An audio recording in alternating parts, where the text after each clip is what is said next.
what's going on, Taka fan? Alright, so I'm gonna have like a brief little discussion and show you some updates to my deck. So, as you know, YCS Columbus happened over the previous weekend, so I definitely had to put out a profile because this deck would be more popular and certain matchups will be more popular. We can kind of talk about how some of the matchups change or what will happen and what you might expect coming soon. So, alright, so let's get into it. So, for the monsters, 2 White Dragon. Best card in the game right now, at least in my opinion. You definitely need that. So, that's some of the starters. So, we're still on the 2 Ecclesia. Just having this card in circulation is just really good. It's like what we used to do with Cartesia and always keep her in cycle. It's the same thing. Then we have 3 Aluber. The best normal summon this deck has. Sometimes I feel myself breaking on it, so playing 2 maybe, but I think 3 is the best because you always want to draw playable. Because the only time this deck really loses, outside of being outplayed or playing terrible, is if you break. And most times you can prevent the other 2, but you want to increase your chance to not break. Then we have the 2 Cartesia. I think 2 is still okay. Even in some of the sword combos, it's fine. If you banish 1, you could always get to it later if you really need to, depending on the matchups. 1 Shrouded Dragon, Albaz, Quim, and Mercarrier.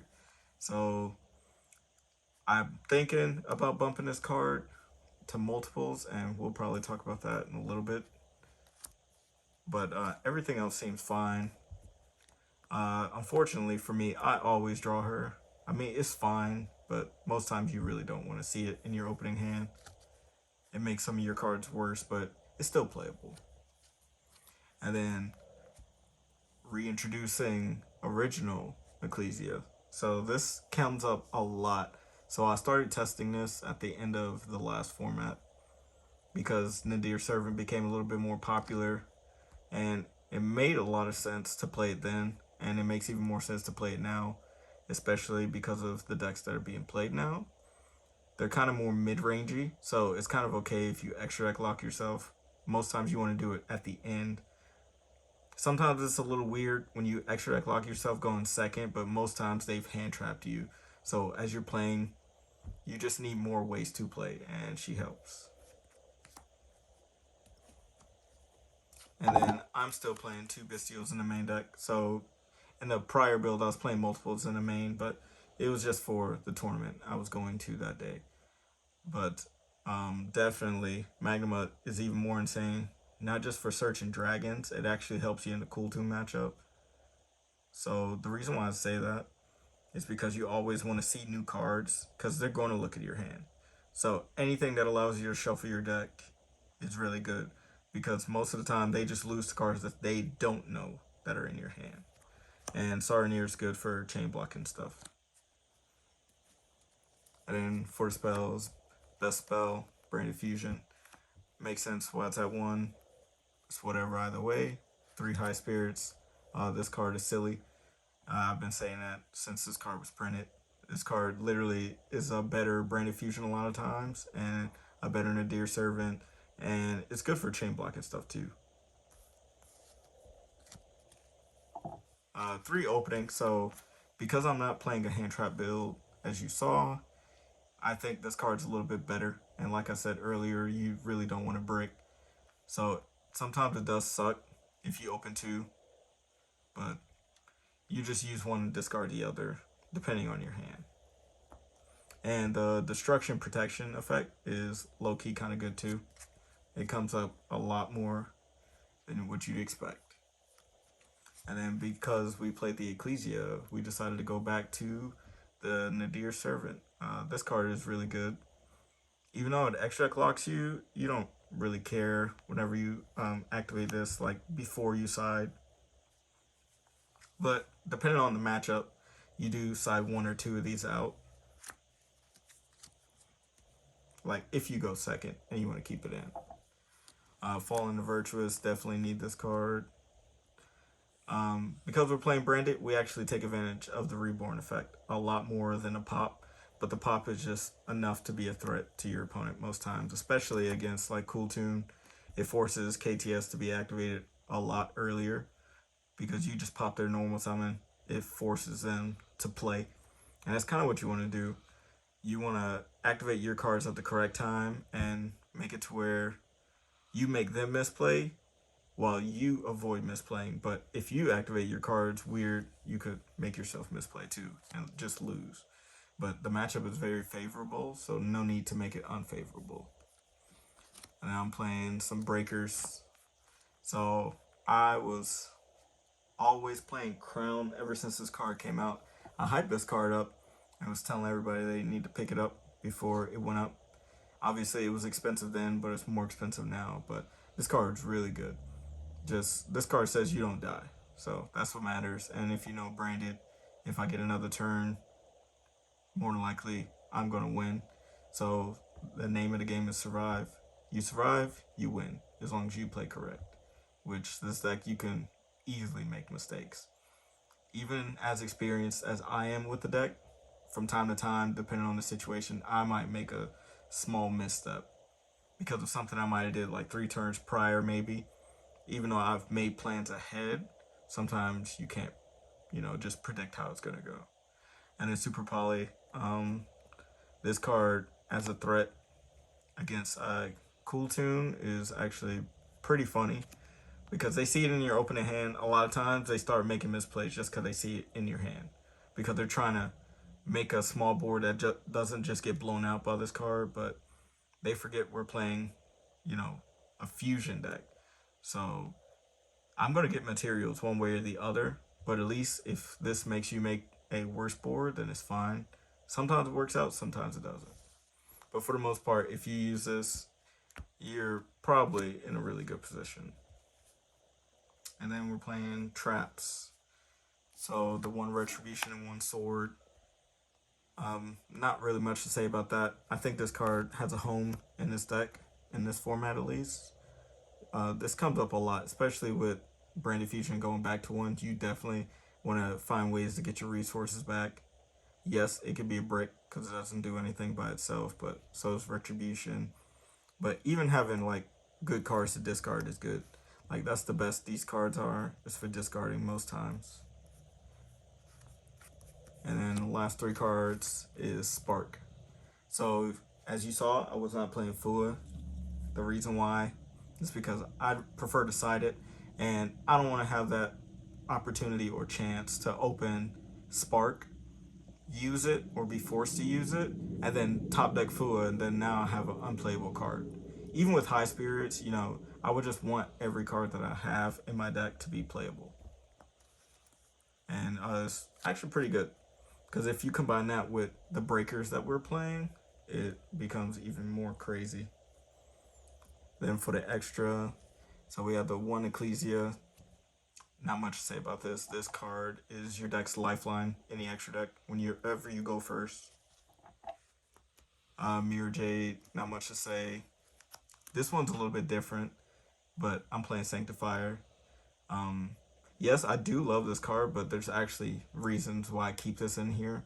It's because I was expecting a lot of Super Poly in the last format, and even in this format. And making boards that are unsuper polyable guarantee that you live most times, or force them to break your board in other ways. And to go along with that, Alba. So if you end on a board with these, your opponent has to find other ways to play into your board. So even if you use this and you bring back an Albaz and you try to fuse with it, it forces like a Harmonia, a Crown, or Ogre, or anything like that. And if they don't have them and the Albaz resolves, then you definitely get back in the game. 2 Dogma. I was always a fan of 2 of these. This card is really good, and it's like the best card in the mirror match. It forces your opponent to go into a Titaniclad, but if you expect them to do that, then they just lose to the spells and traps you play. But this is MVP in the mirror match most times, and it puts away your resources, and it makes it to where you have like an infinite grind game, especially because you're looping between two, and it puts back your swords, your retributions, stuff like that. Even sometimes your albazes and stuff, or your fusions that get banished off the cool tune matchup. So it does come up. To Albion, not much to say. Titaniclad. I remember we were playing this because of Lunalight, but most times we use this now because we have better targets, and I could show you a few plays later. Lubellion. This card has been getting summoned less and less, but you still need it. You want to make sure you can grind, and a lot of people forget that you can loop with these two. You can use this to put all your dragons back to make this, so it's another way to give you infinite grind game, so that matters a lot. Rimbrum. This card used to be slept on, but this card is so powerful.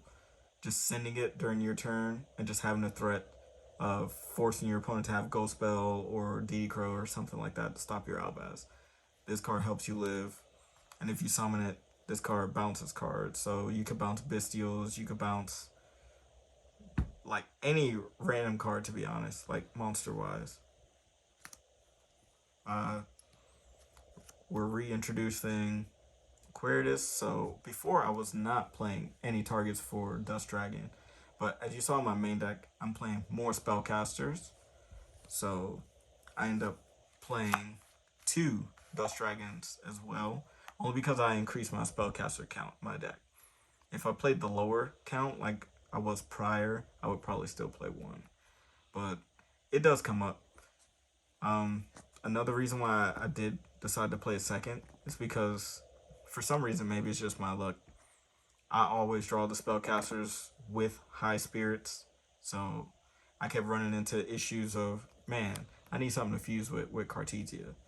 And 2, it doesn't really like come up like super often, but just the fact that I kept opening hands like that is kind of why I decided, you know what, I'm just going to play the second, and it hasn't let me down. So I think it's cool.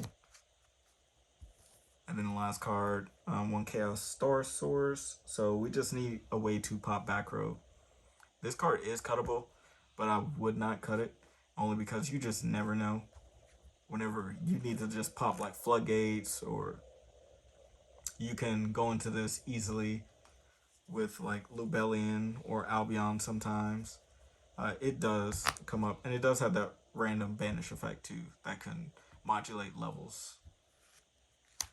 So that was it for the extra. So what I wanted to talk about was this, where I was thinking about playing 3 Shrouded. So like I was saying before, you always want to have ways to shuffle your deck against the Cool Tune matchup, because they're going to see your hand. So just increasing your chance of being able to open one of these cards to where you can shuffle your deck to make your deck not predictable is really good. And these dragons just always cover those bases. So I'm gonna brainstorm and think of a way to where I can somehow increase this up further. But honestly, I think the build that I'm playing right now is fairly solid. I actually do like the Sparks. If I wasn't maining the Sparks, I definitely would be playing the Fuas.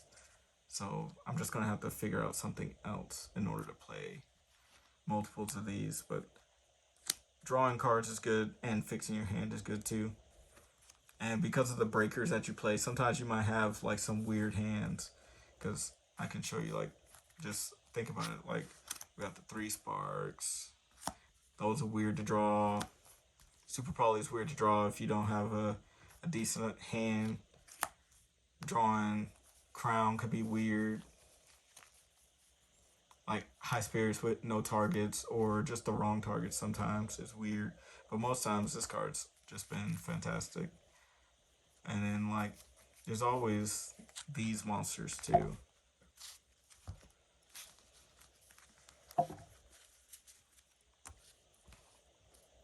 We have all of these, which are kind of weird to just draw with like the breakers. Like, well, maybe not this, but depending on your hand, most times it's just these cards. You don't like drawing these too much with all those breakers because they don't do anything. And then combo that with the other cards that I was showing, like these.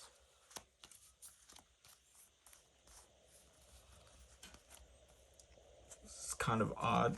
It can lead to some awkward hands, but most times you're gonna play, and you definitely want to have like a non-engine dash, I guess, brick engine count that looks sort of like this, at least in my opinion. But you do have the chance to like draw kind of awkward, but it's not as awkward as what it used to be because the cards that you could draw are just so powerful right now that it kind of doesn't matter.